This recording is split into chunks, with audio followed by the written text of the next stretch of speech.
Have a really good think, because somebody you know could earn you a lot of money for very little effort.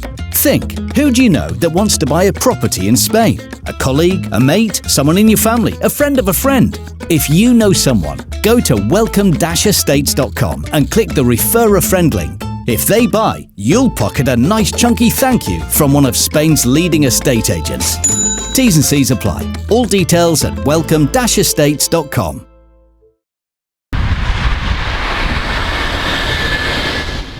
Vasily, we saw the pictures of you in the dressing room crying. Can you talk about how much it hurt to be on the wrong end of those scores?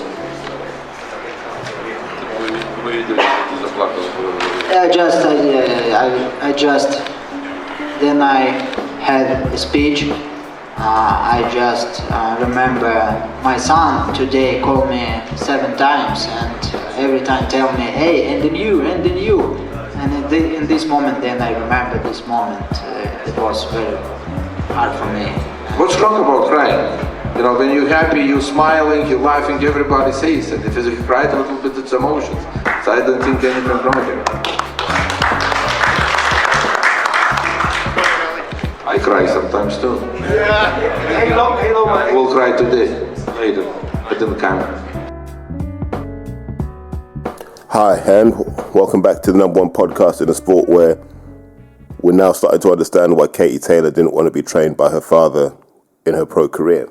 After what we saw on Saturday, it all makes perfect sense now.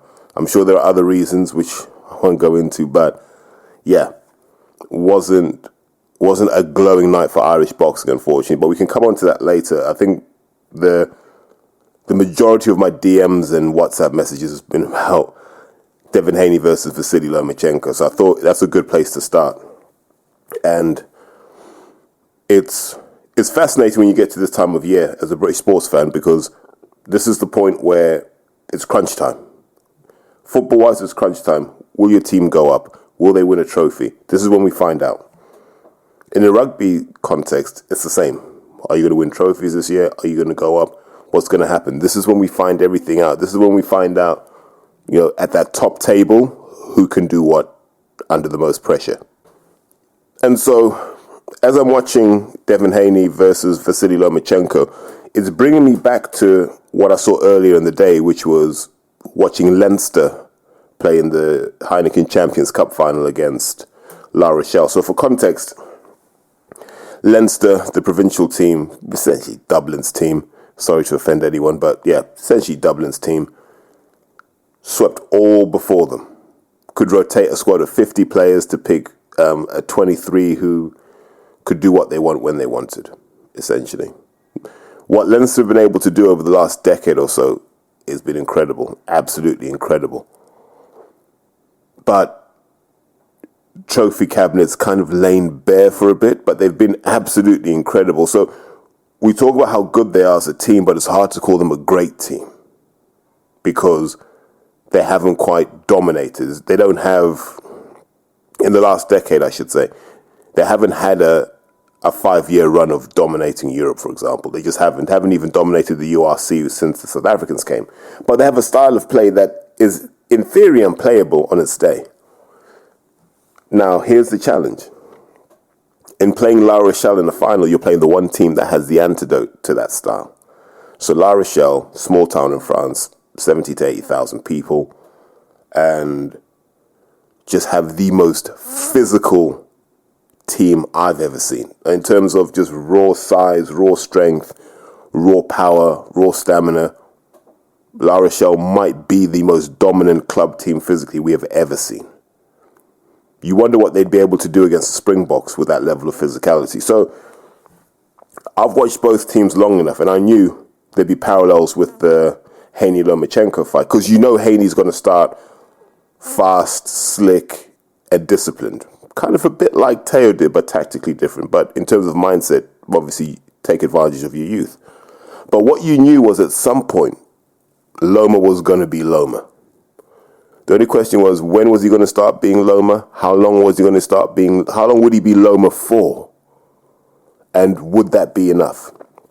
And it was the same when I was watching Leinster versus La Rochelle. I won't labour the point, but essentially Leinster run off to this ridiculous lead at halftime. And you're thinking, it's kind of done and dusted. But La Rochelle had shown enough to say, the surge is coming. Make sure you can cope with it, because from 46 minutes to about 65 minutes, we are going to run over you. And what invariably happened was La Rochelle surged, Leinster buckled, and they never got their composure back. And La Rochelle were able to win by a single point in a game where they should have been roundly beaten. And this kind of Haney-Lomachenko fight felt like that. It felt like a fight that was... It was close at the end, but it never felt like it was close at many points in between, if that makes sense. So I think there's value in comparing and contrasting how Teofimo approached Lomachenko versus how Devin Haney did. So if you go back to what Teo did, Teo went position first, right? That was it. Teo just said, if I can get my left foot outside Loma's right foot, it leaves me two-handed in my attacks, which is what Teo wanted. He wanted to be able to throw the big right hand and also the left hook, right? And so for the first half of his fight with Loma, he was able to execute that. It's very draining against Loma because he's so dynamic. And Teo was able to do that. And so he never sacrificed position. Even if there was a shot on, if it meant that he was going to be in a bad position, he didn't take it. And so what that did is it meant that Loma couldn't set traps, because all Teo wanted to do was hold that dominant position, and it forced Loma to attack from positions where he wasn't comfortable. As Lopez got more and more tired, he wasn't able to do that, and then Loma was able to come around the corner. And as he was able to come around the corner, he found more opportunities, and that's when he had the Lomachenko surge. Haney started differently. So Haney didn't really bother with that position too much. There weren't many aggressive pushes to dominate that. He was happy to stay in that middle channel. So he was happy to keep his feet in line with Loma's or just inside. And he'd cover his tracks by looping a left hook over the side or trying to throw a check hook to make sure that Loma didn't drift to his right.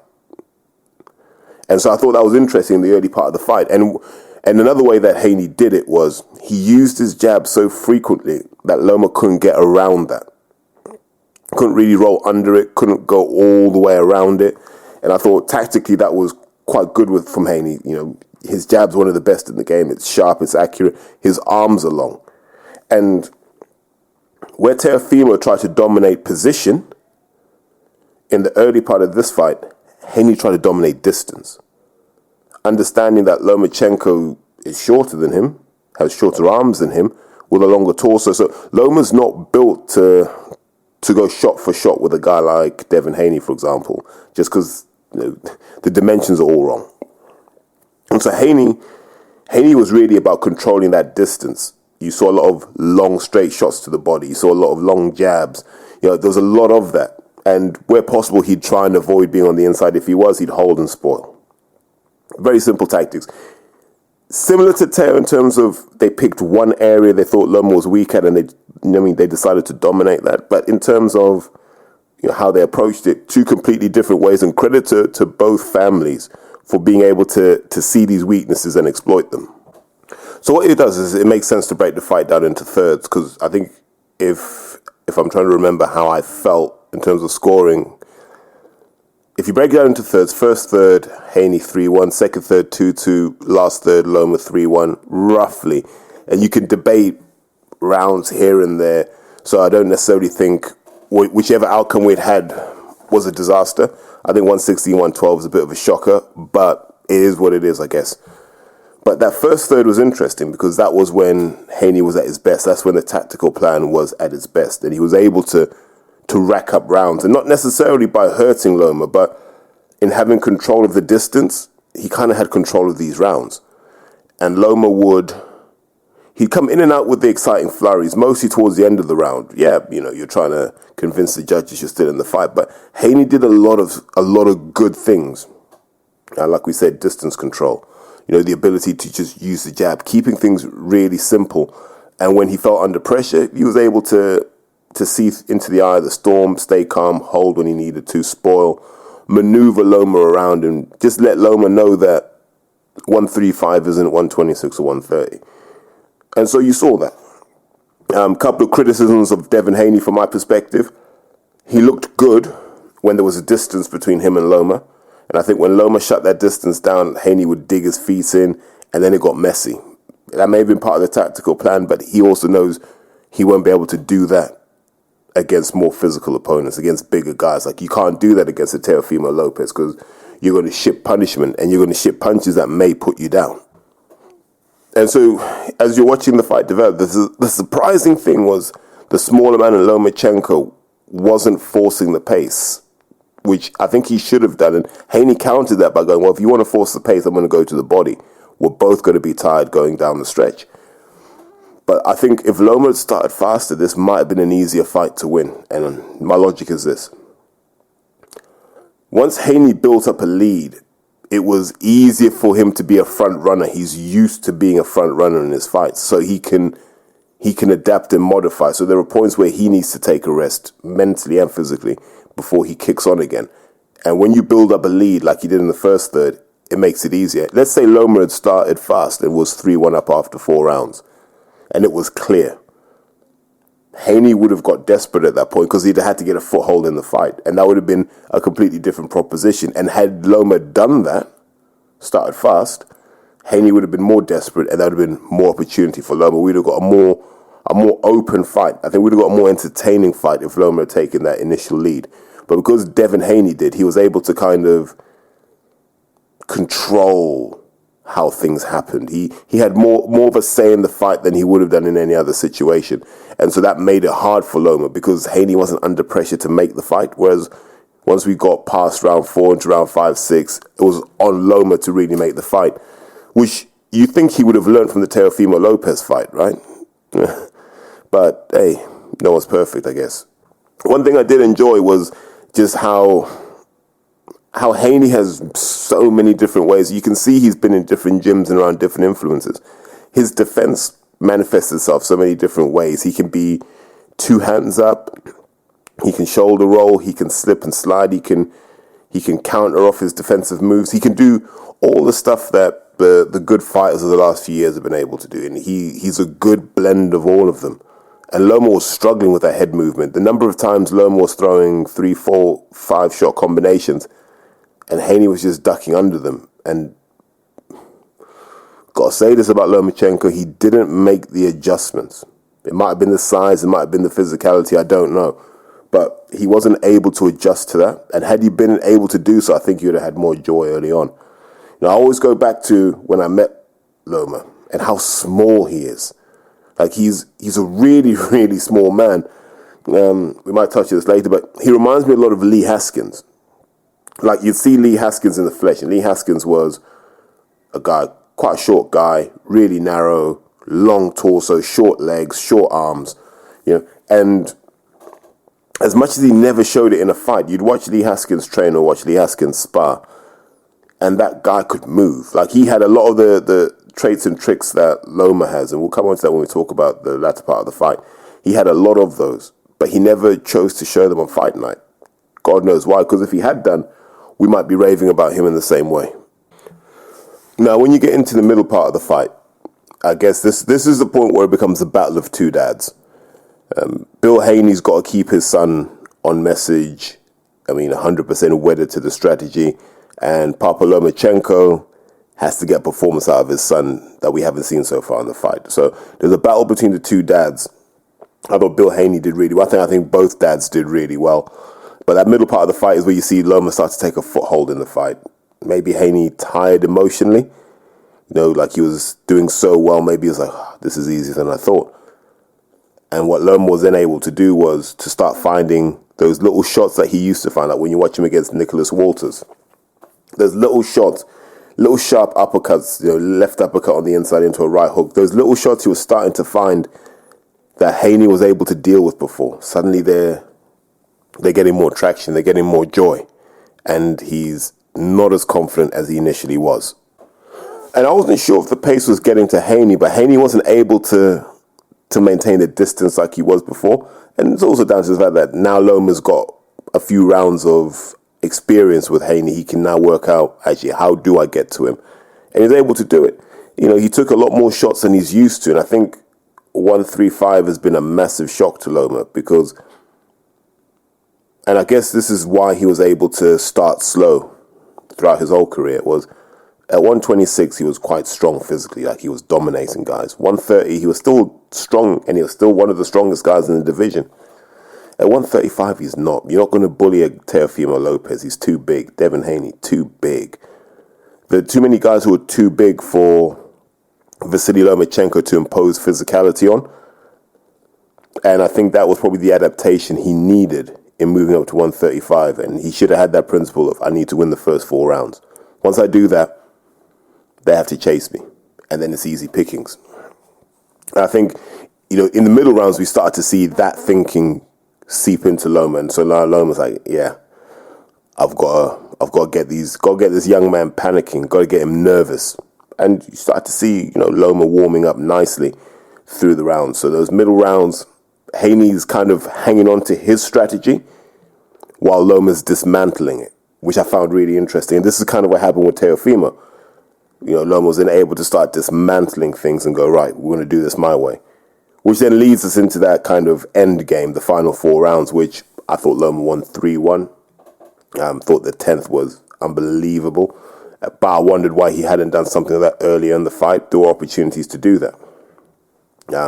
Maybe he believed he was comfortable. I don't know. But that final stretch, you saw Haney's strategy pretty much disintegrate. Like Bill Haney had to get him back on the jab. He had to get him back on message. But Haney knew he was in a real fight because now Loma started to really, really surge.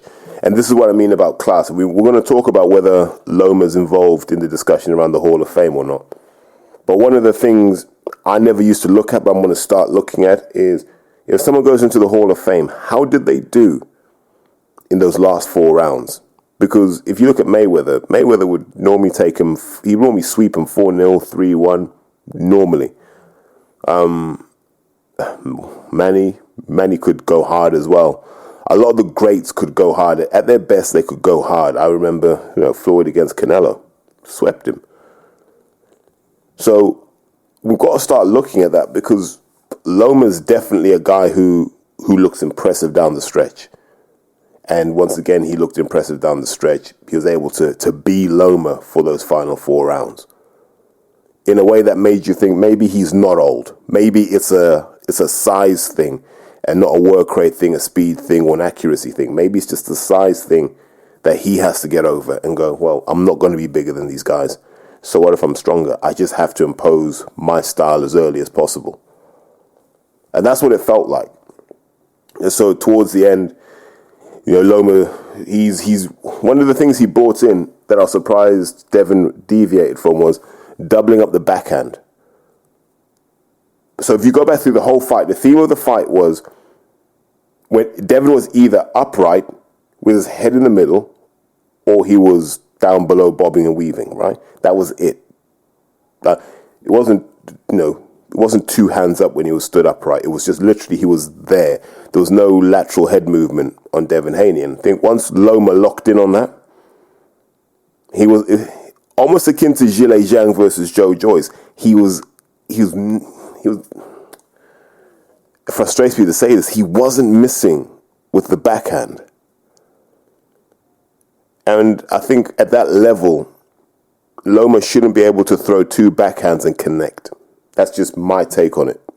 From a coaching perspective, that would frustrate the life out of me. I'm sure Bill was pulling his hair out going, what the hell is this?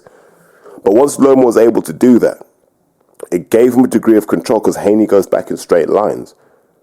And so Loma's now figured this out. Double up the backhand. He's going to go back in straight lines. It throws his balance and composure off. Throw the hooks in. And then that's when you start to see combination punching Loma come out. As soon as he realized he could do that. And that final 4 rounds, Haney was just he was fighting to stay in the fight. I know his dad told him he's winning the fight, and I understand why you'd say that. But at that point, he's fighting to stay in the fight. There's no debate around that because it's a tricky situation you're in there where you're like, I could try and hurt him, but in doing that, I may invite more pressure. I may lose more rounds. And so you get to the end of what was it wasn't a classic, but it was a good fight. It was It was what happens when two elite guys, two good technicians jump in the ring together and try and figure each other out. So there are ebbs and there are flows. Devin started off fast and dominant, controlling distance. Loma figured out what he was doing. Then Loma started to control position in the middle part of the fight. He started to get that dominant foothold in terms of positioning. Then Haney had to adapt. So Haney wasn't as dynamic. Haney was trying to be more lateral in the middle part. Then in that final part, it looked like that took a lot out of Haney. He was a lot more ragged. There were times you saw his back leg skating around when he was trying to throw punches. Sometimes he was tying himself up in knots. While Loma kind of sailed a straight path. Like Loma did what Loma normally does. And I think for Devin, because I still see that that's his first real fight for me. People say Linares and stuff, but that's his first real fight. And he showed that he's not this guy who's going to be the next Mayweather and dominate forever. He's a guy who is good. Okay, be absolutely clear about this. Devin Haney is good. But there's nothing there that will scare Ryan Garcia. There's nothing there that will scare Teo. There's nothing there that would scare Gervonta Davis. There's nothing that would scare Shakur Stevenson. There's nothing there that was super scary, because some of these guys will have physical gifts that Loma doesn't. So can you imagine Devin Haney in with a Josh Taylor? Josh is a southpaw, nasty, vicious southpaw who's got height and reach over him. What do you do at that point? And Josh has a damn good jab. So how do you nullify that? That's going to be a lot harder for him moving up. But it brings us to the judges' scorecards. So there was a bucket load of noise online about the scorecards and who should have won and who shouldn't have won. I think the scorecards were 116, 112, 115, 113, 115, 113, all for Devin Haney. Now, 116, 112 to Haney is ridiculous, but that's just one round away from 115, 113, which doesn't feel unreasonable. I had it a draw. I think it's a draw for me. Do I want it run back? Not necessarily, but I'm comfortable saying that fight was a draw to me. So for me, if it's a draw, I'm sympathetic to people who had it 7-5 either way. I have no problem with that. I don't believe it was a robbery. It wasn't a robbery because Loma kind of left so much money on the table in the first 4 rounds that he was playing catch-up. And when you play catch-up, you've either got to stop the guy or your work has to be so clearly better than the other guy that the judges have no choice. And I don't think what Loma was doing was that. There's a lot of stuff that was bitty, like the fast combinations. They looked good, but they were hitting gloves and elbows and forearms and stuff. So there's a lot of stuff you can say Loma wasn't doing. The crowd was also quite partisan. So if you watched it with the noise up, then you feel Loma won because the crowd was 90% pro Loma. And I get it, like he's like a boxing cultural icon now. In contrast, Haney wasn't getting much credit for what he was doing. And there were some vicious things he did. I think in the second round when he threw the right uppercut to the body, transitioned into a straight right to the head, nasty shots, which would normally get the crowd on their feet, but no reaction. So I can understand people getting this impression that Devin wasn't doing anything because subconsciously we gauge it on what the crowd do, which we'll come on to later. And maybe that can also influence judges. But I think if you canvass the broad spectrum, a draw is maybe 30% of people thought it was a draw. 20% of people thought it was Haney. 30% of people thought it was Loma. It's a fair spread, right? I got my maths wrong. No, 50% would have said it was for Loma. But it's a fair spread. It's not a robbery. That's the point. People are going to ask, what about Dave Moretti scoring the 10th to Devin Haney? I think that's terrible judging, but if you flip that around, it's still 115, 113. So it's within the ballpark of the debate. No issue with that, by the way. No issue. Well, 115, 113 either way, we can live. But this idea that it was a robbery. And, we saw in the press conference Lomachenko was upset, but he was because deep down, he knows he could have done more. He was hoping the judges would have sympathy for him. He could have done more. He could have done more in those first 4 or 5 rounds. That's where the emotion comes from. Like, they took it from me, but deep down, I took it from myself. And in Loma's head, he's like, I'd fight him again tomorrow and I'll beat him. Not sure if we get that rematch again. I think it will be good, but I don't know what I don't know what Devon's contract situation is.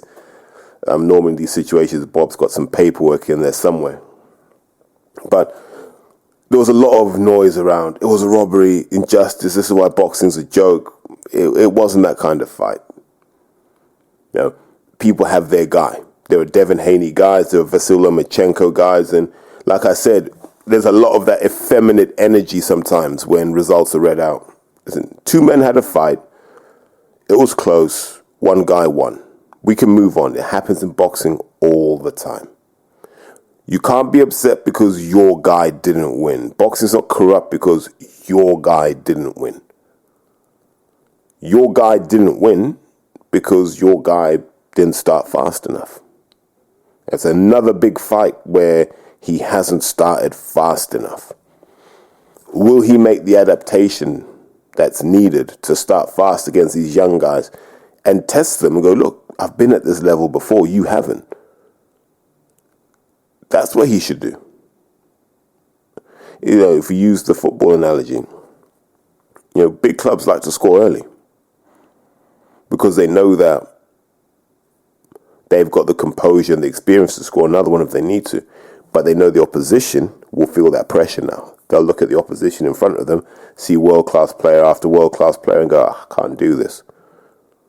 I'm going to be brief on this, but as an Arsenal fan, I saw that when we played Man City. As soon as Man City scored, Arsenal realised we ain't as good as them. What's the point? We're not going to score more goals than them today. And we just checked out mentally. Now, I'm not saying Loma checked out mentally, but I am saying he had the opportunity to impose himself. He's had a long time to prepare for this fight. And it doesn't look like the preparation was where it needed to be, is what I'd say. Now, I don't like to bring too much politics into this, but I can understand the Ukraine situation doesn't help, right? That doesn't help. So I can kind of get if your training's disrupted, even if it's just like mentally as opposed to logistics. I can fully understand that. But we can only judge what we see in the ring. And he let Haney build up too much of a lead. And that meant that Haney could hang in there like Teofimo Lopez did.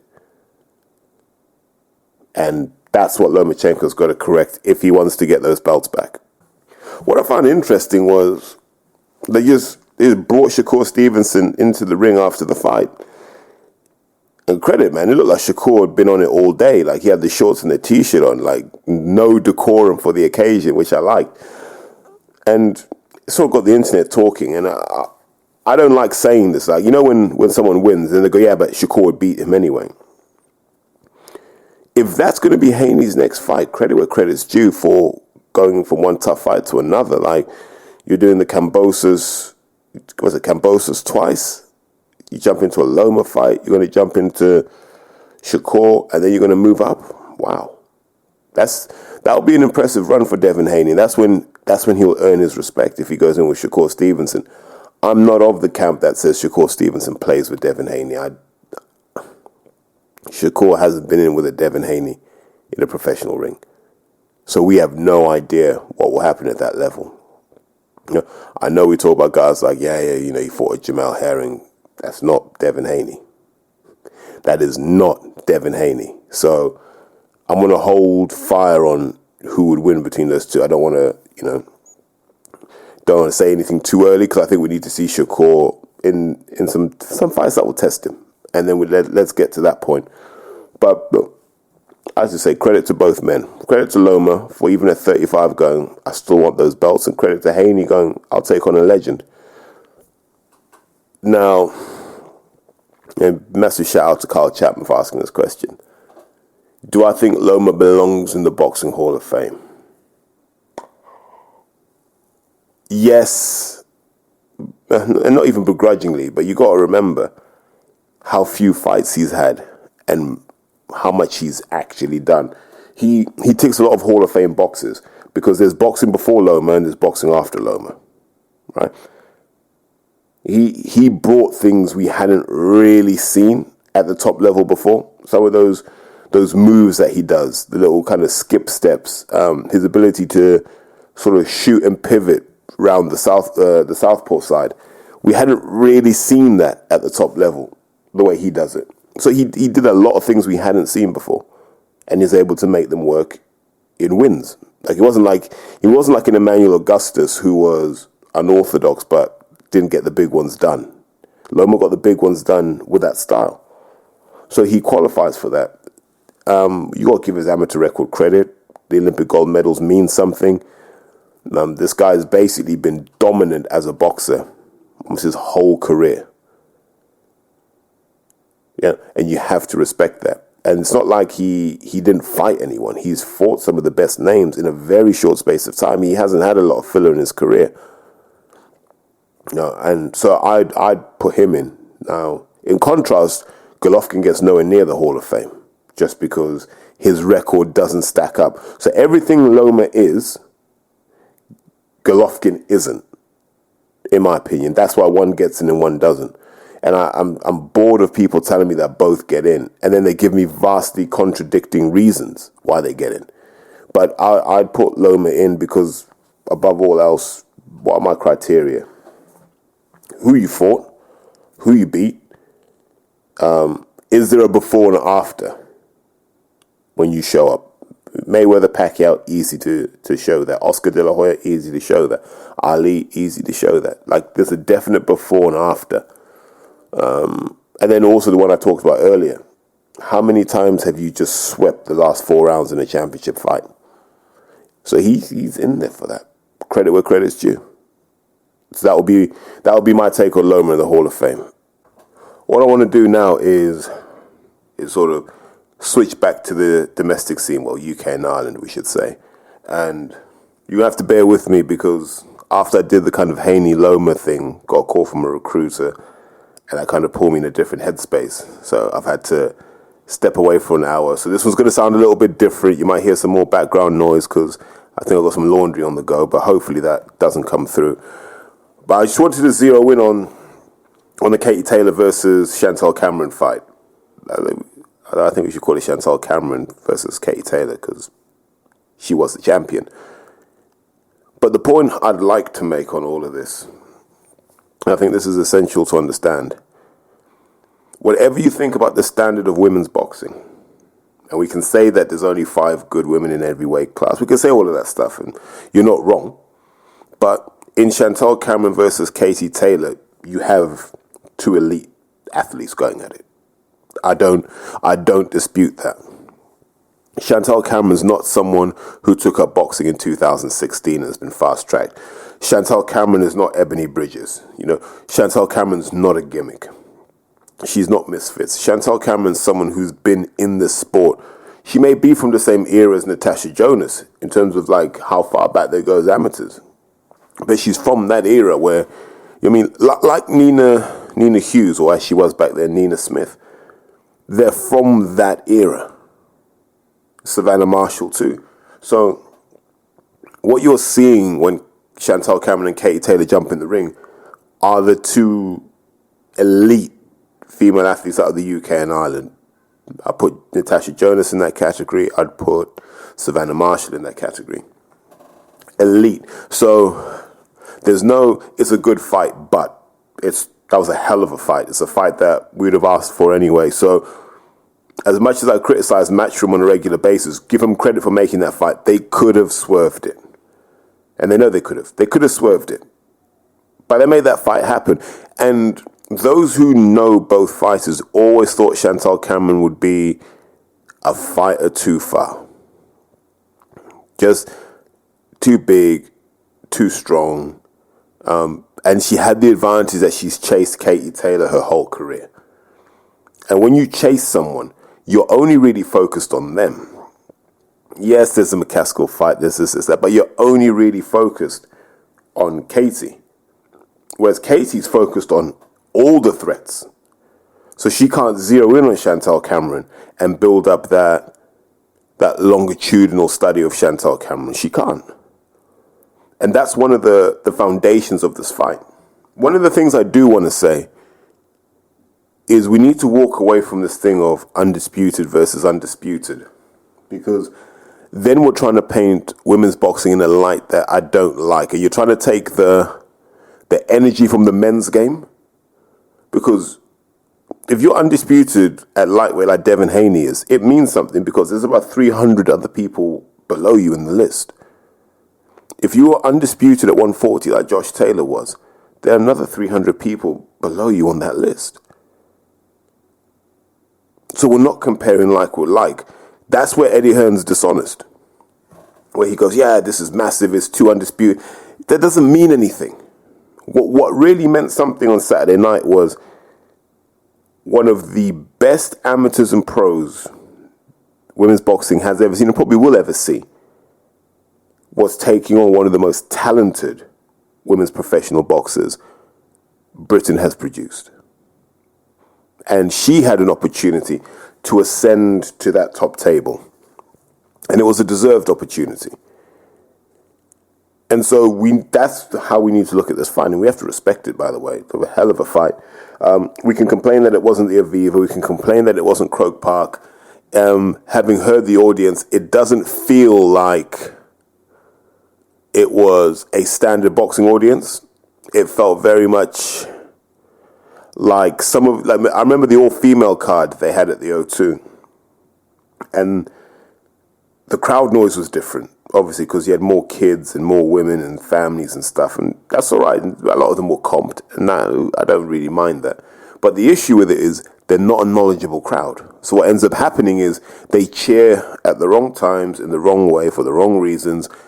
And us as boxing fans who are used to a certain energy, like we know when a good shot's landed and we expect a reaction, and it wasn't happening.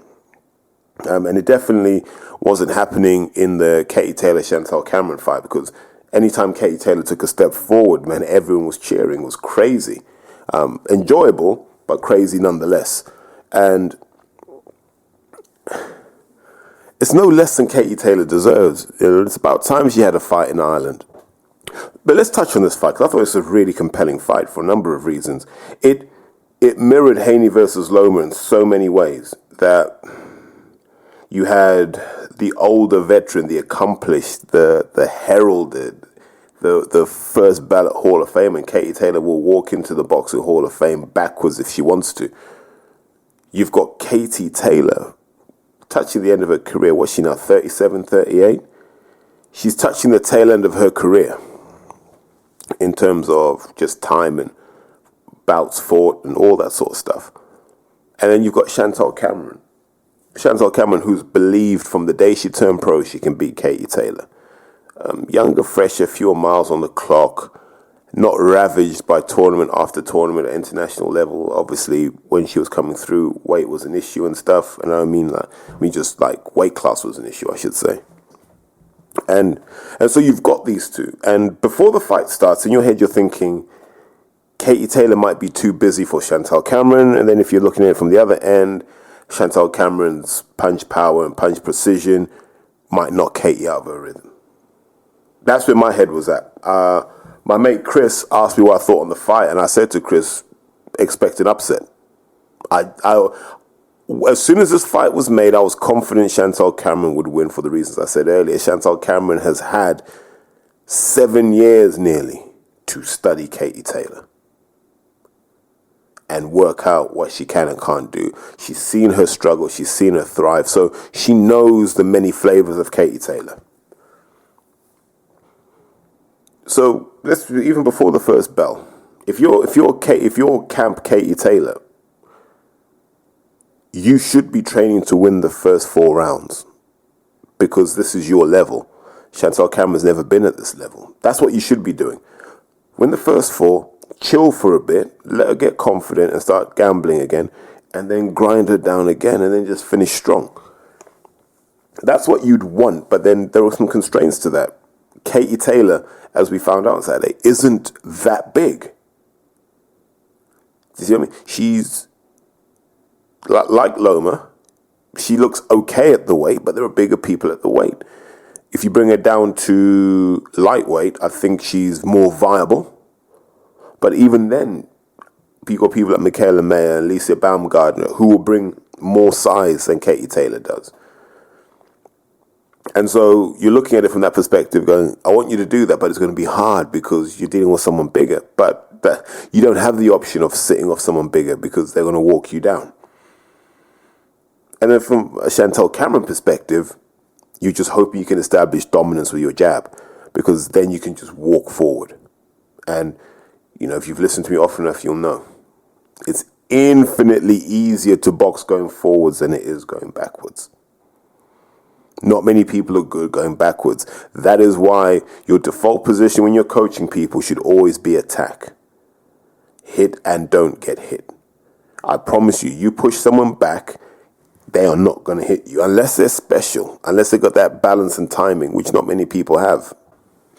What I find interesting is people will try and tell me that Cameron versus Taylor was a close fight. I thought it was a easy-ish fight for Chantel Cameron. And I know people will tell me, oh, but look at Chantel Cameron's face afterwards. A lot of that was head work. One of the things that never gets talked about with Katie Taylor is how reckless she is coming forward. She comes in head first. And I wish refs were harder on that. Like, you should get one warning, and if you do it again, you should have a point off. And I think that would make for a better spectacle when it comes to boxing. Because there are times when it's accidental and you're fighting for position, but there are times where people charge in. Like Holyfield used to do that a lot. Marcus Brown was notorious for that too. But there is a zero in on this fight. Like I say, we'll just break it down into the first 3 rounds, the middle 4, the last 3 rounds. First 3 rounds, we're already surprised that Katie Taylor's being controlled this way. You know, we're used to marauding Katie Taylor. We're used to Katie Taylor hitting when she wants. It's all on her terms, normally from the middle of the ring. So watching Katie Taylor play the periphery of the ring was weird. Like, I didn't see the tactical advantage. It was almost like she wanted to buy herself space. It was space that Chantel Cameron denied her. Chantel Cameron said, you're going to have no thinking time. We're going to get you back down to instinctive Katie Taylor, not training camp Katie, instinctive Katie Taylor. And so Cameron was, and what I loved about Chantel Cameron is so much of it just came off the jab. It was basic boxing, but she brings so many shots in that normal British boxers don't. And let's give Jamie Moore his due. Look, I've given Jamie Moore and Nigel Travis a hard time because I've said that gym's a career graveyard, and it has been for a lot of people. You know, they're the stag do kings. But whatever Jamie Moore did, kudos to him. Because Chantel Cameron took a very simple set of tools, but made sure she used all of them, and she was creative in how she used them. And Katie hadn't been attacked like that before. I think if you look at people like Delphine Persoon, it's generally a power attack or an aggression attack. If you look at others that she's fought, when she fought Jonas, it was very much straight shot central. Even some of the other fighters she's had, it's mostly been straight punches. I think with Chantel Cameron, this was more of a 3D attack. So there were shots coming up from below, there were shots coming up from on high, there were shots coming from the sides, there were shots coming from everywhere. And if that was like the Jamie Moore plan, then kudos, because it looked like Chantel Cameron was surprised that the early rounds were so easy. But like I said, once you establish that lead, and she had it after 3 rounds, now Katie Taylor knows this isn't how it normally goes. Now Katie's going to have to take a few more risks. And you saw her start surging in, lunging in, and Chantel Cameron was able to say, nope, I'm too strong for you. And you saw the difference in size when they were up close. And so Katie Taylor gets a foothold in the middle rounds.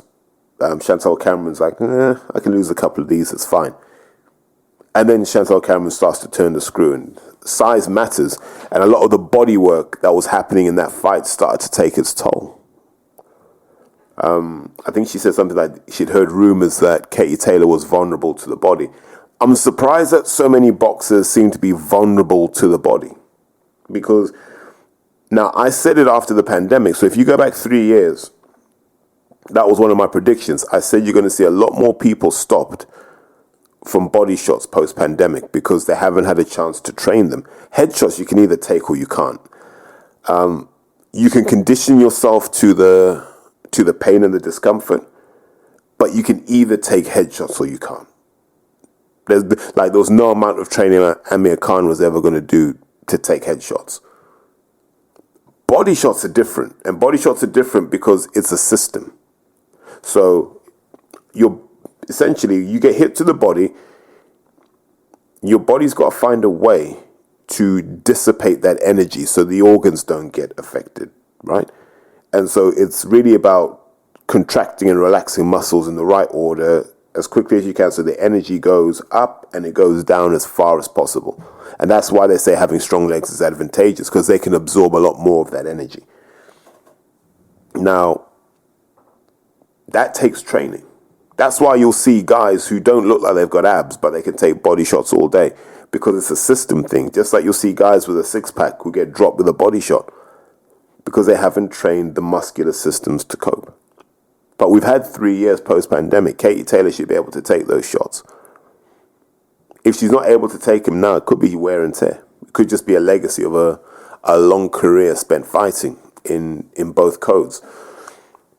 But the way Chantel Cameron finished off, I like that, because it said to the judges, even if you doubt me, you're going to have to really rob me tonight. And she put a marker down and said, this is how you win big fights. I didn't think it was close, man. 97, 93 for me. 96, 94 you can take. The 95, 95, don't know what fight you're watching, mate. I thought Chantel Cameron was a fair winner. I thought she was a comfortable winner. And I'm happy because we talk about this a lot, about keeping money in boxing. Now Chantel Cameron has money in her, right? Now people look at Chantel Cameron like, I'll fight Chantel Cameron, because it does something for me too. So credit to Katie Taylor for taking this, man, because this has been good for boxing. Happy for Jamie Moore, told you. Happy for Travis because he's obviously ex-Lodge. But he's always up to antics. You forget Travis is a man in his 50s, man, the way he behaves sometimes. But I guess he's waited for these opportunities. Like, Nigel is the son of Kelvin Travis, and Kelvin used to coach GB, also coached Audley Harrison. So Nigel's been in the game a long time, and he's getting his dividends now. I mean, I know Porky will hate that one. But he's getting out the sport the results of all the work he's put in. I'm seeing the same with Eddie Lamb. I look at Eddie, another ex-Lodge guy, and you got Sky Nicholson, you got Pierce O'Leary, you've got Sam Noakes, there'll be others I phone, Dennis McCann. You got all of these guys, and these guys are getting their dividend now. And so I say this, for all these young trainers, the guys in their 20s who want to be on TV and they want the IFL interviews, look at how long these guys worked in the background. Look at the years that Eddie spent at Kettles, Nigel spent at Moss Side. Look at the years these guys have spent learning what doesn't work, because we all know what works, right? We do. And that's why boxing fans have inflated views of their own opinions, because really the right answers are obvious. What's less obvious are the pitfalls. What should you avoid doing? What's going to waste your time? That takes experience to figure out. So happy for them. Always happy for those guys. Happy for Jamie Moore. Like I said, I've got to have the same energy and congratulations as I do in criticism. And I think Jamie and his team did well. Chantel Cameron was ready, like she should be, because remember, she wasn't plan A, so she had to step in at short notice, but they'd prepared for this, so they were ready. In terms of where that rematch goes, I find it interesting they're still talking about the 3 Arena. They're not talking about the Aviva. They're not talking about Croke Park. They're not even talking about the RDS. Like, it's insane that we're still wondering how much faith Matchroom have in Katie Taylor. And I think the answer is not that much, because they should be breaking the bank to get the Aviva. But they know that you're not going to fill out the Aviva. Even that Saturday, you could tell the majority of people who would have been at the Katie Taylor fight were probably at the Leinster La Rochelle game. And once they lost that, where's your enthusiasm to go and watch anyone else? So it was kind of a bad evening for Dublin all round, wasn't it, if we're being honest? But look, I think both ladies are viable. Katie Taylor's probably got 3 fights left in her, and she can call it a day as one of the all-time greats in boxing for the barriers that she's overcome. And Chantal Cameron can go and have some interesting and entertaining fights with other people. I'd like to see her jump in with Natasha Jonas. I think, and I might be wrong on this, I think there's a weight that those two could meet at. I think, from being honest, I think Natasha Jonas could make 140. And I think that's a compelling fight. But the rematch is going to happen, let it happen. But let it happen at 140. That way, Tasha gets the winner. I know there was a bit of animosity and enmity from the Matchroom side around the inability to make Jonas versus Harper. But look, we all understand why Natasha's not going to make that fight. Because when the shoe was on the other foot, there was no sympathy being shown. And I like the fact that Natasha's sticking to her principles. Her and Joe are sticking to their principles. And they're like, if you wouldn't give us an opportunity, we won't give you one. And Hearn can criticize that as much as he wants, and he often does, and goes, well, who's she going to fight now? Here's the answer. Natasha Jonas can fight absolutely anybody because she's never a light middleweight. So she can go down to 149, fight Sandy Ryan if you wanted to.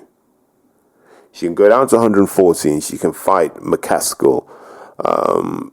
She can pull these people up to 140, even at catchweight. I think Natasha Jonas could still make these weights. So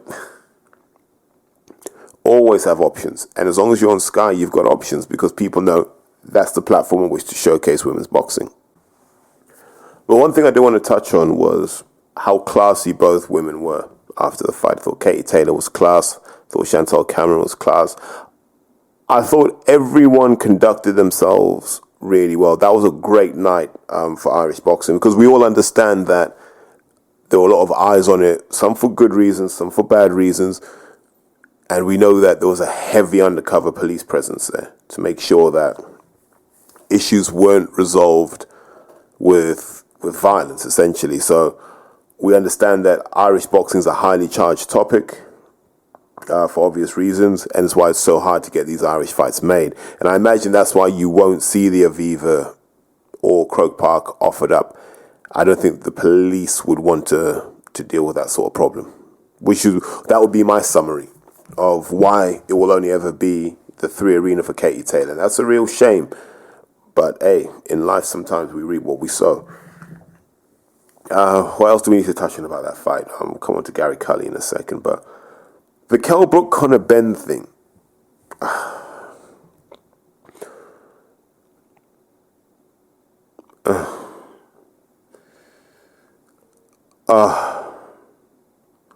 No matter what antics Conor Benn gets up to, no matter what deeds he does, here's how it strips down.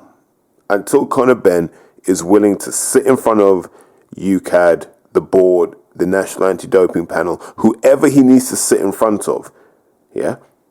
Not IFL, not Radio Raheem, not Piers Morgan. Sit in front of the people you're meant to sit in front of and take what's coming to you, and let's go from there.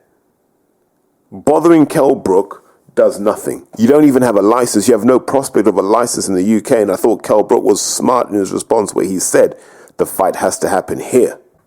But I don't get it. He behaves like a spoiled child. Like he's a kid of privilege. And yes, I'll accept that being the kid of Nigel Benn was probably a nightmare growing up because like his dad was a bit of a head case by his own admission. That probably did a lot of emotional damage that I imagine Nigel's trying to atone for now, but it's probably left an effect on Conor Benn. So Conor Benn's got this duality in his character of the kid who went to the best schools wherever he lived, the kid who never really had to ask for much, but the pressure he feels to be something close to his dad, who grew up with none of that. And so we get these silly outbursts, and then we get the real Conor Benn crying and admitting he can't cope. He just needs to stop with the antics. That's what he needs to. He needs to stop with the antics. I had a friend like him, and my mate's dad was notorious for just kicking off, right? And he could fight, by the way. He could fight, but he was the kind of guy that if he didn't beat you up, he'd go home, get a bat, come back.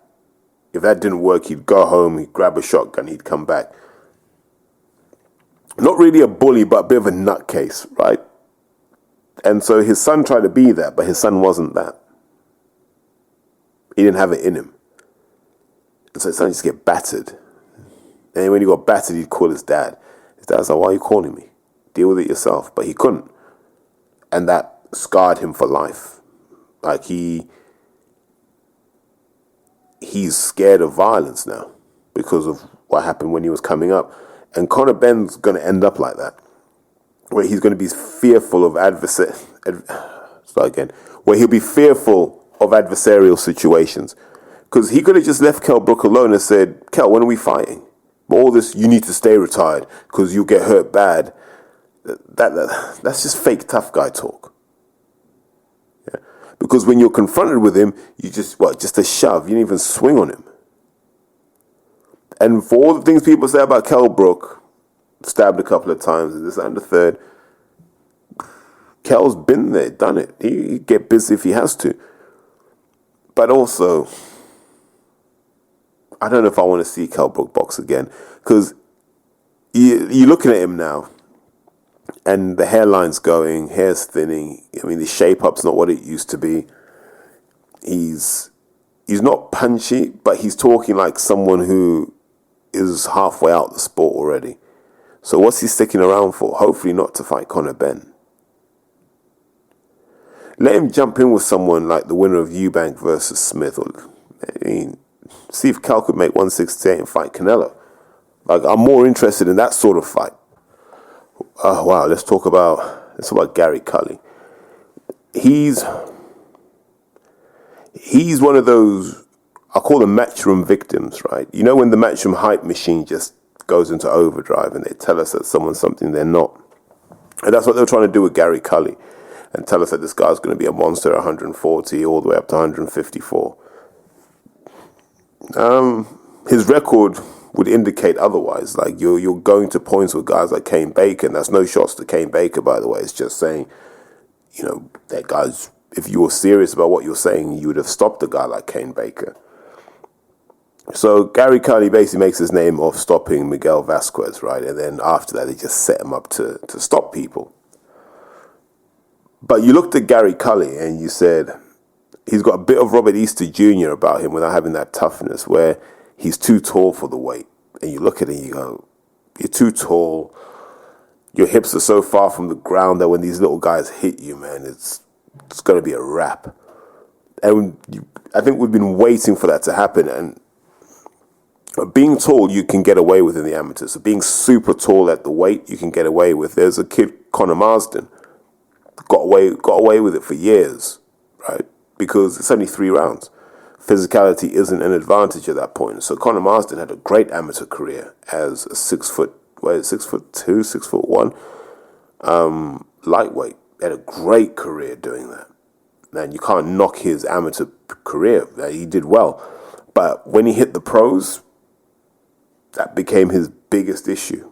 He was too tall for those weight classes, and he was getting dominated by guys he'd have crushed in the amateurs because they could bring that physicality to bear more as the fights got longer and the gloves got smaller.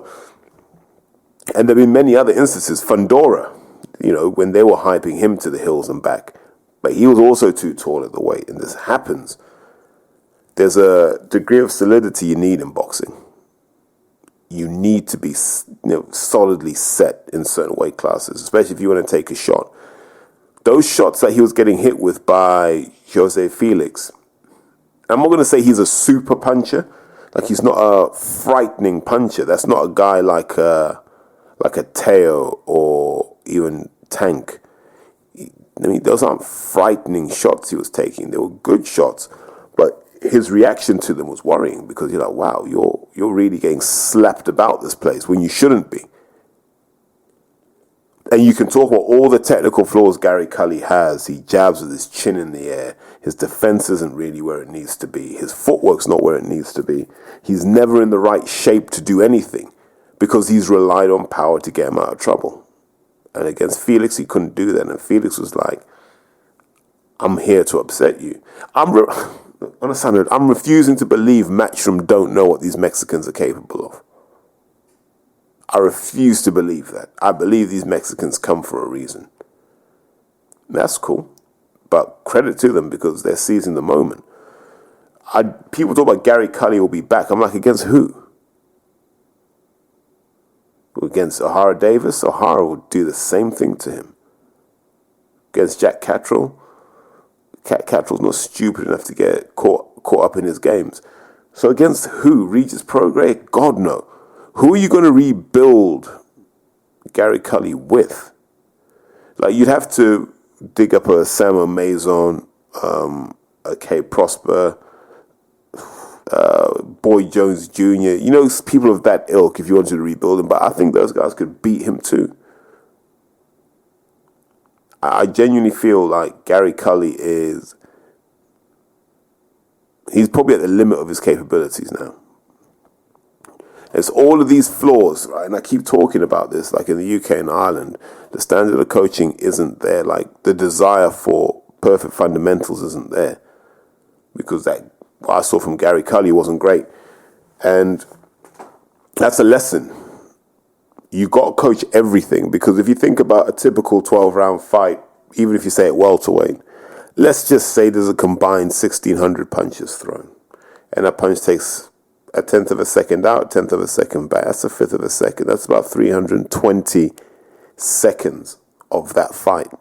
That's 5 minutes of the fight where you're concerned with the art of punching. So what are you doing for the rest of it? And have you trained for that? Have you trained to dominate position? Have you trained to control distance? Have you trained to identify opportunities? Have you trained to punch in combinations? Have you trained to transition from attack to attack? Have you trained all of these things? A lot of times people don't. And it gets shown up like it did with Gary Cully, where it's like, man, I think you're out your depth on this one, if I'm being honest. So I expect at some point they'll recycle Gary Cully and they'll recycle Lewis Ritson, and we'll see something along those lines at some point. Or they might feed him to Dalton Smith. They might feed him to Azim. Yeah, they've just realized Cully's not the guy they thought he was. What else has been happening in boxing? Because I think the rest of the card is kind of A-sides won. Oh, no. JJ Metcalf won. Credit to JJ Metcalf. They never give up. There you go. Champion's mindset. So congratulations to him.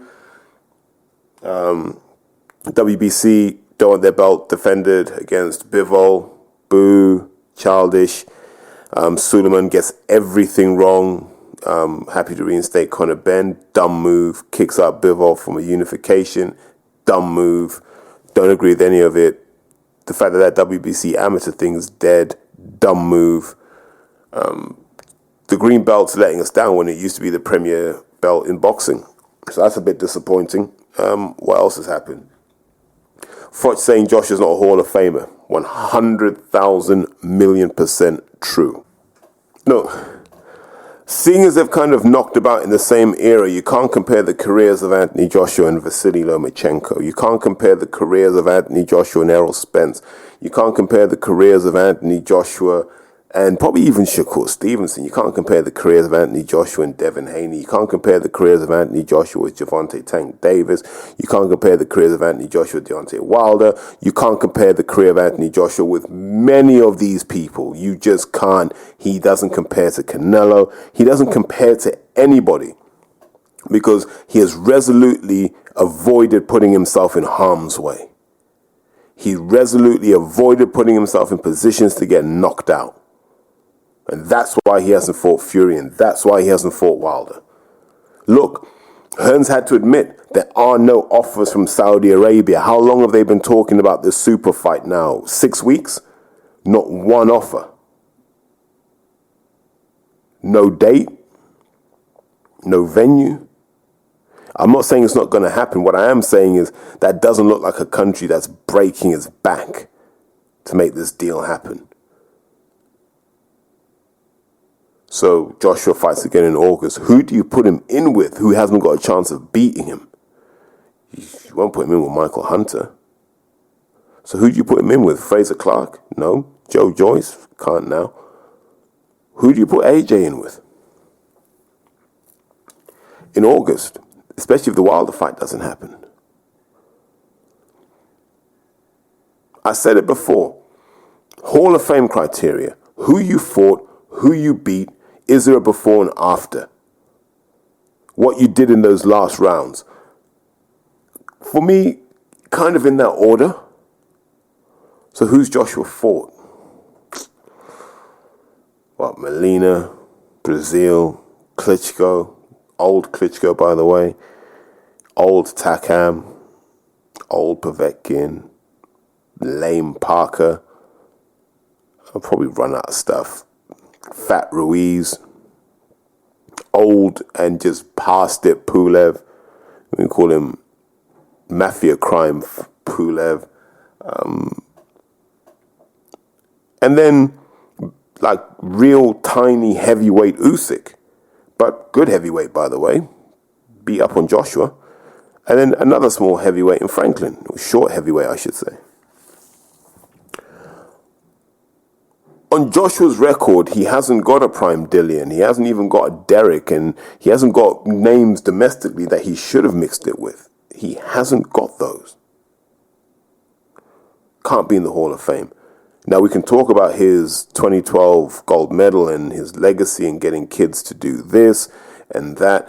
And in the social change Hall of Fame, Anthony Joshua can go in there.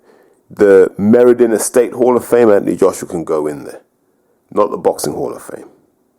We're not putting him there. So you got that argument. And then people say, yeah, but there was boxing before and after Joshua. I don't think there was. You can't say Wembley became a thing because that was Carl Froch. That's his before and after claim to fame. So then what is it? It's not making ridiculous amounts of money because that's Mayweather. The one thing Joshua did is he drove everyone in this country to find a 6'6" guy and try and turn him into the next Anthony Joshua. That's why we have so many heavyweights coming through. That's down to him. But I'm not putting him in the Hall of Fame for that because none of them have proved themselves yet. But he doesn't get in the Hall of Fame as far as I'm concerned. He's not at that level. He's not at that level. Hearn can defend him to the hills as much as he wants.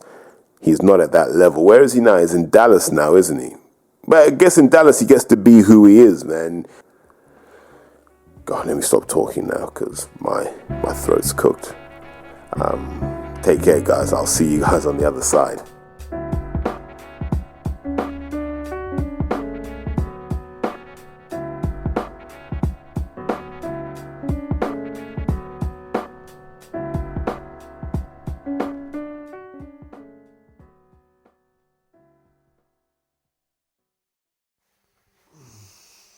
Can I just thank everybody for sharing the videos and liking and subscribing and leaving a hitting notification button. But thank you for subscribing and sharing the videos on your WhatsApp and amongst everybody else on your Twitter, Instagram, Facebook, LinkedIn and all your social media platforms. Thank you very much. Peace out. Porky's Corner is proud to be sponsored by Spartan Site Solutions. They are specialists in civil engineering and demolition contracts for the construction industry. Interested parties should visit their website or contact Porky's Corner for a referral at porkycorner@mail.com.